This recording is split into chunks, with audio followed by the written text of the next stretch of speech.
주님께서 여러분과 함께 또한 사제의 영과 함께 마르코가 전한 거룩한 복음입니다. 주님 영광 받으소서. 그때 어떤 나병 환자가 예수님께 와서 도움을 청하였다. 그가 무릎을 꿇고 이렇게 말하였다. 스승님께서는 하고자 하시면 저를 깨끗하게 하실 수 있습니다. 예수님께서는 가엾은 마음이 드셔서 손을 내밀어 그에게 대시며 말씀하셨다. 내가 하고자 하니 깨끗하게 되어라. 그러자 바로 나병이 가시고 그가 깨끗하게 되었다. 예수님께서는 그를 곧 돌려보내시며 단단히 이르셨다. 그에게 이렇게 말씀하셨다. 누구에게든 아무 말도 하지 않도록 조심하여라. 다만 사제에게 가서 내 몸을 보이고 내가 깨끗해진 것과 관련하여 모세가 명령한 예물을 바쳐 그들에게 증거가 되게 하여라. 그러나 그는 떠나가서 이 이야기를 널리 알리고 퍼뜨리기 시작하였다. 그리하여 예수님께서는 더 이상 드러나게 고을로 들어가지 못하시고 바깥 외딴 곳에 머무르셨다. 그래도 사람들은 사방에서 그분께 모여들었다. 주님의 말씀입니다. 그리스도님 찬미합니다. 참미수님, 우리는 지금 연중 제1주간을 보내고 있습니다. 사순시기, 부활시기, 대림시기, 성탄시기를 제외하면 34주간 연중주일을 기념할 것입니다.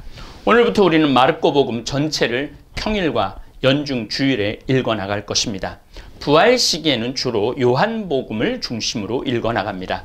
이렇게 각 시기마다 구원의 시간에 맞춰 구약성경, 율법서, 모세오경, 예언서, 성문서 46권, 신약성서 4복음을 포함 27권의 성서를 읽고 묵상을 합니다.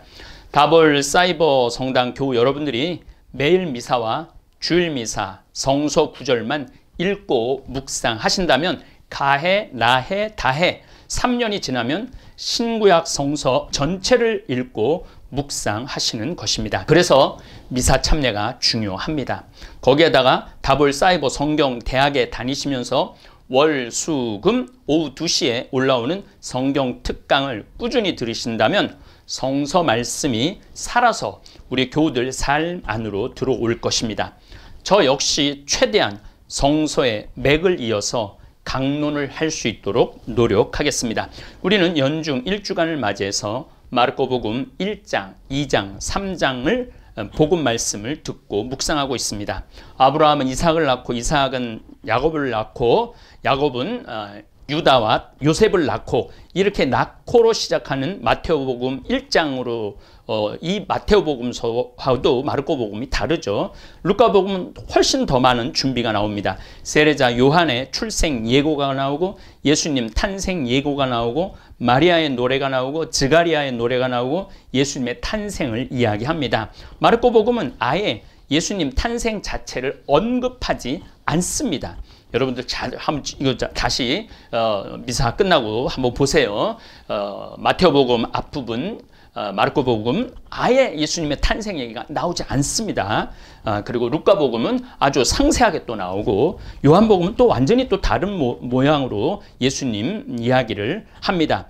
요한복음입니다. 한 처음 말씀이 계셨다. 말씀은 하느님과 함께 계셨는데 말씀은 하느님이셨다. 모든 것이 그분을 통하여 생겨났고 그분 없이 생겨난 것은 하나도 없다. 마치 창세기 1장을 읽는 기분이 드는 요한복음 첫 장입니다. 마르코복음서는 바로 세례자 요한의 선포가 나옵니다. 1장 1절부터 4복음에서 가장 먼저 쓰여진 복음이 바로 마르코복음, 그래서 원복음이라고도 합니다. 마테오, 루카복음은 나중에 쓰여져서 신학적 사색이 첨가되었다고 보는 반면 마르코복음은 예수님께서 활동하신 그 모습을 그대로 담은 복음서입니다. 그래서 신선하고 직접적인 느낌을 많이 받습니다.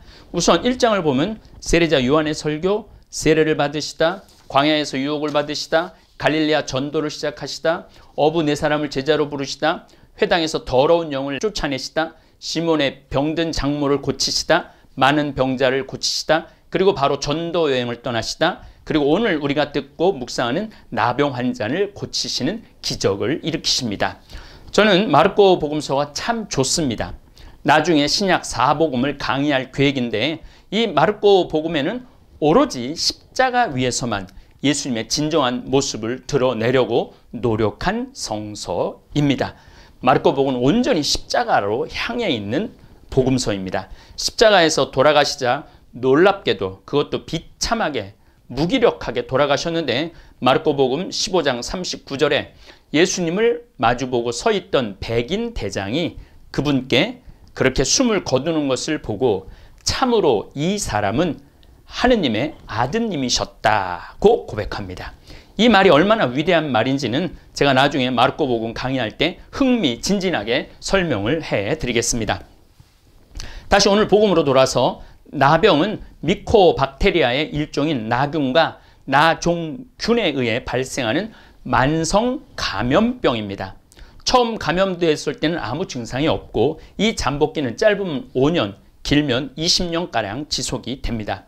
증상이 발현하면 신경계, 기도, 피부, 눈, 눈의 유가종이 발생을 합니다.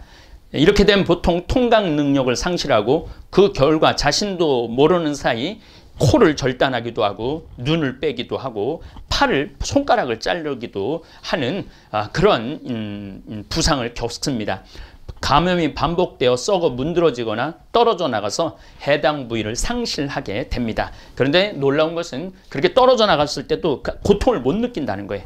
체력의 약화와 시력의 악화 또한 나타납니다.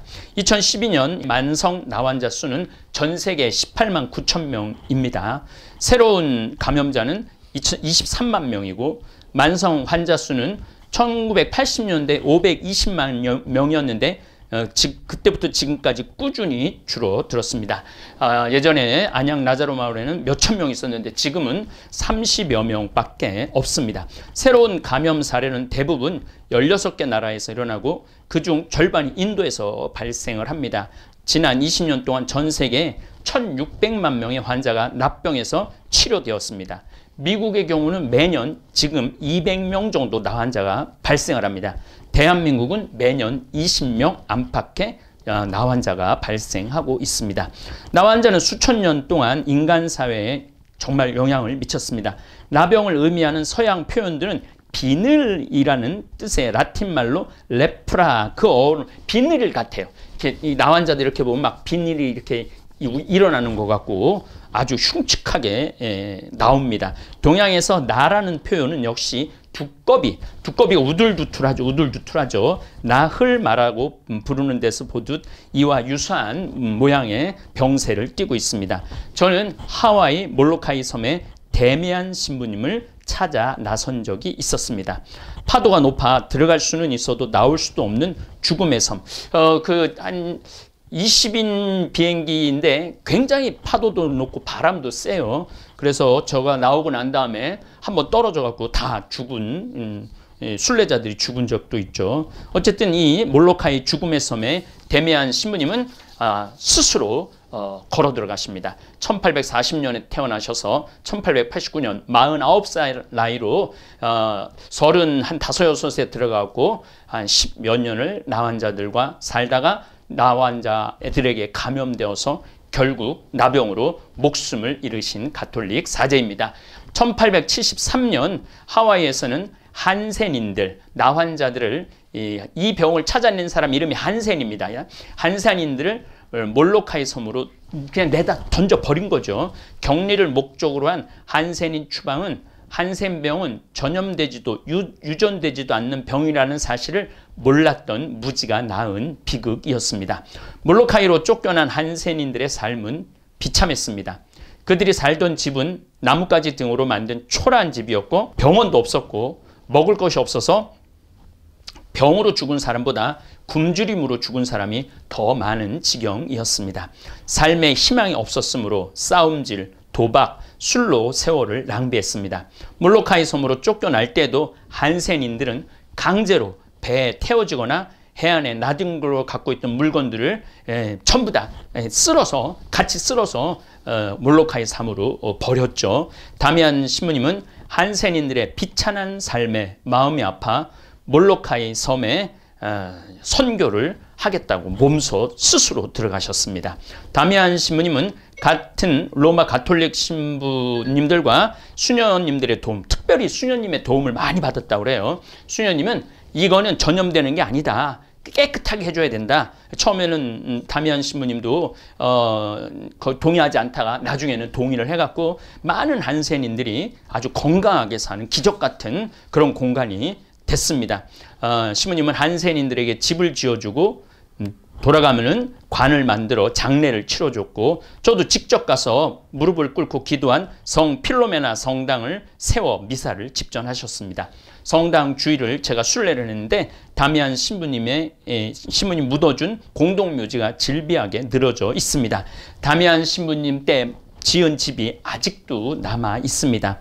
이제 그곳은 한센인은 단 한 명도 없습니다. 신부님을 기억하고 기념하기 위한 순례자들만 왔다 갔다 할 뿐입니다. 다미안 신부님은 미사를 집전하실 때 우리 한센인들은 이라고 함으로써 한센인들에 대한 차별의식이 없음을 보여주셨습니다. 미사 때마다 우리 한센인이라고 이렇게 다정하게 한센인들을 친구같이 불렀던 다미안 신부님이 선교 실천하는 신앙은 교회에 영향을 주어서 런던에서 목회하는 성공의 신부님이 1000파운드를 지원하기도 하고, 은행장으로 일하는 개신교 신자가 돈을 보내어 소녀들을 위한 집을 짓기도 했습니다. 소녀들은 집에서 가톨릭 수녀님들로부터 교육을 받았습니다. 1885년 한센인으로 진단을 받은 후 호놀룰루에서 수녀님의 보살핌을 받고 신부님은 49살 1889년에 세상을 떠났습니다. 2009년 교황 베네딕토 16세에 의해 시성이 되었습니다. 하와이 시청 앞에는 다미안 신부님 동상이 서 있습니다. 오늘 복음에서도 예수님께서는 이 나환자를 보시고 가엾은 마음이 드셔서 손을 내밀어 그에게 대시며 말씀하셨다. 내가 하고자 하니 깨끗하게 되어라. 예수님께서는 진정으로 사람을 사랑하신 분이십니다. 저도 안양 나자로 마을에서 피정을 가면은 나 환우들이 제 팬이라고 하면서 내 강의 많이 듣는다고 그러면서 악수하자고, 이렇게 악수하자고 그러면은 손가락이 3개가 없어요. 손가락이 3개가 없고 이 2개만 있어요. 그러면 제가 이렇게 여기를 이렇게 잡게 되죠. 그런데 그분들은 정말 흉측한 모습인데 환하게 웃으면서 제 손을 잡았을 때 비록 손은 잡았으나 결코 마음은 편하지 않았던 기분은 저도 어쩔 수 없었습니다. 그런데 예수님께서는 그들 흉측하게 일그러지고 있는 그들을 가엾은 마음이 드셔서 정말 중요한 장면이 나옵니다. 손을 내밀어 그에게 대시며 말씀하셨다. 그러니까 나와는 그 흉측한 고름이 있고 두꺼비 같은 피부를 가진 그들한테 손을 대시는 거예요. 대시며 말씀하셨다. 내가 하고자 하니 깨끗하게 되어라. 예수님이 하고자 한다 이거죠. 고치고 싶다 이거죠. 그 불쌍한 두꺼비 비늘같이 눈도 하나 없고 코도 문드러지고 손도 뭉그러 없어진 사람을 그렇게 고쳐주셨습니다. 제 신앙 한가운데 자리 잡은 영성 가운데 하나는 예수님의 거룩한 성심입니다. 예수님께서는 그 어느 누구보다도 인간의 나약함을 잘 아시고, 그리고 불완전한 인간을 온전히 받아들이시고 이해하시는 분이셨습니다. 12 제자들이, 죽음도 함께 하겠던 제자들이 겟세마니 동산에서 예수님께서 로마 병사들에게 붙잡히니까 모두 도망갑니다. 3년 동안 따라다녔는데 같이 체포되지 않고 도망갑니다. 베드로는 그것도 모자라 3번이나 예수님을 모른다고 부정합니다. 3일 만에 부활하신 예수님께서는 그 모든 섭섭함을 뒤로하시고 제자들에게 나타나셔 사명을 부여하십니다. 특별히 베드로는 따로 불러 당신 양떼를 잘 치라고 양떼를 베드로에게 맡깁니다. 정말 거룩한 예수 성심입니다. 오늘 다볼사이보 교우들 가운데 과연 나같이 죄 많이 지은 인간이, 나같이 이렇게 부족한 인간이 예수님의 사랑을 받을 수 있을까? 그게 예수님의 마음을 아프게 하는 겁니다. 오늘 나환자 손을 대갖고 내가 너를 고치고 싶다. 그리고 배반한 제자들 불러서 아무 일 없던 것처럼 빵을 나누시고, 또 베드로에게는 당신의 양떼를 잘 치라고 3번이나 말씀을 하셨습니다. 여러분들이나 저 안에 나환자 같은 그러한 더러움이 있을 겁니다. 그러나 예수님은 그 더러움, 주저하지 않으시고 손을 대서 고쳐주시기를 원하십니다. 겸손되이 무릎 꿇고 나의 더러움을 깨끗이 씻어주십사 기도하면서 오늘 나 환자를 가엾은 마음이 드시어 고쳐주신 예수님의 모습을 머릿속으로 상상하며 묵상하는 하루가 되기를 바라겠습니다.